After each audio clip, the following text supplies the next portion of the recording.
Hey, what's up? This is Carl Joshua, I'm the CEO and founder of Rural BNB.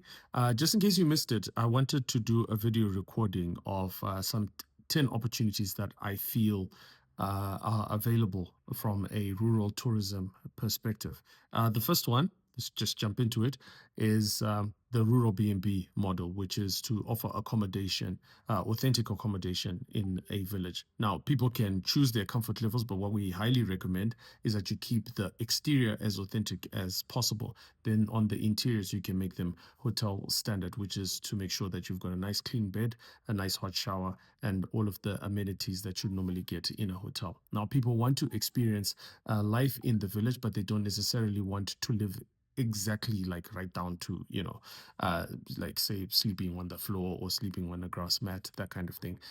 Although you can add some of those touches into your room, those are not necessary from a bookings perspective. But at Rural BNB, we'll talk you through the options in terms of stuff that you can do. The second option that you have is to offer authentic African cuisine. So some of the stuff that you see within my book series Chikafu, or if you visit chikafu.org, Chikafu is basically the project where we are collecting, curating, and creating recipes, authentic recipes, or recipes that would help within the tourism business. They look at the cooking techniques, we look at the themes, we look at the taste, texture, we look at the tone, we look at the theater, and all of the different things that are required in terms of doing your cooking. So you can look through our website, you'll be able to see that. The third is to look at authentic village experiences and activities. Now, usually when people do like a village tour, they just say it's a village tour, but don't really look at the specifics. There's specific elements in there that can be monetized, like the Scotch cart ride.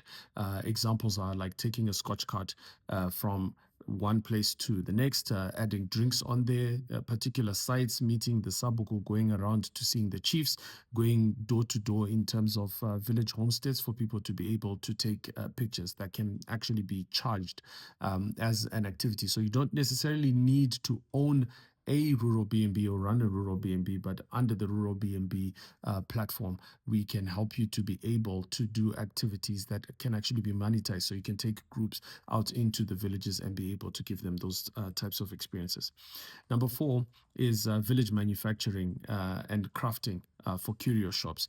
Now, the curio market has been inundated with pretty much the same products, and some of those products are very difficult for tourists to be able to buy and or carry. So quite often they're quite clunky, they're large, and very difficult for people to be able to carry them. So one of the things that we're just going into is the manufacture of smaller items, or encouraging people to manufacture small items, fridge magnets, those kind of things that you can actually make. Now in Zimbabwe, for example, people don't actually make items for specific areas, so things for a particular village, things that people can actually carry. So local manufacturing of some of those things can really be a huge not only a tourist pull, but also like when people come and visit the factory where you're making these things, that can actually become a tour itself, and in the end people get these gifts. So for example, imagine that you're making leather products and you're making leather wallets, and you've got a tour that's showing the villagers actually making these wallets, and at the end of the tour, because they've already paid for the tour, they actually get a complimentary gift basket of those kind of things.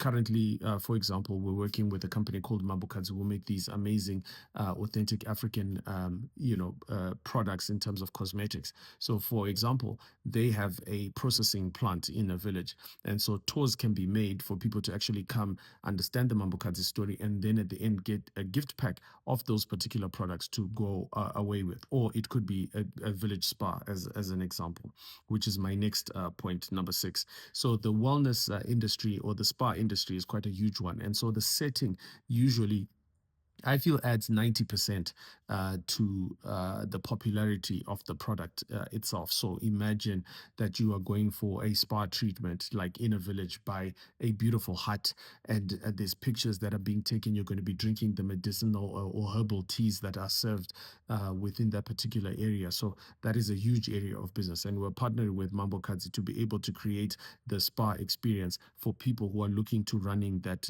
business. So it's kind of in the framework of a a franchise, but it is one that is operated by Mamokadzi within whatever location or level of investment that you're deciding to put into it.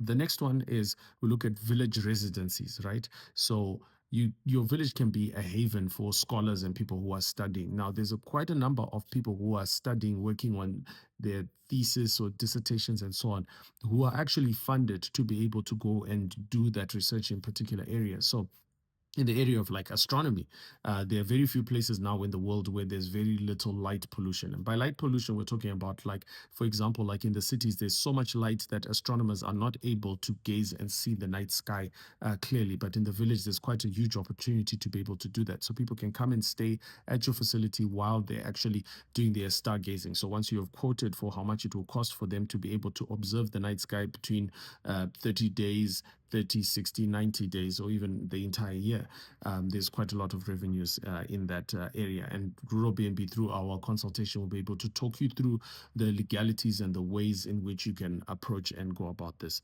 The wellness and glamping sites, like off-grid retreats, this is another area of business. So in the business market, there are quite a lot of like just high-powered individuals, CEOs and so on, who are having a diagnosis from their personal coaches, psychologists, psychiatrists, even to go to off-grid facilities to recharge. Now, you need to have a place that's purposeful, almost like a rehab center, for people to be able to recharge, reconnect, to be able to come away from the bustling world of mobile phones and social media and that kind of thing. So you can actually provide a retreat for people to be able to achieve that.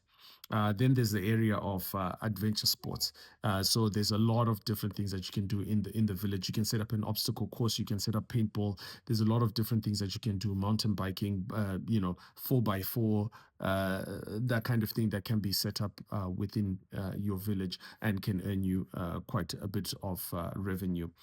So join us on this journey. Rural BNB are there to transform the livelihoods of people within the rural areas through social or business enterprise. All of our projects, which is why we put you through the consultation, is we put the community first. So we're not really just giving you ideas to just go out into the villages to do, but we're trying to inform people on how to do it in such a way that the village actually benefits at the end of the day.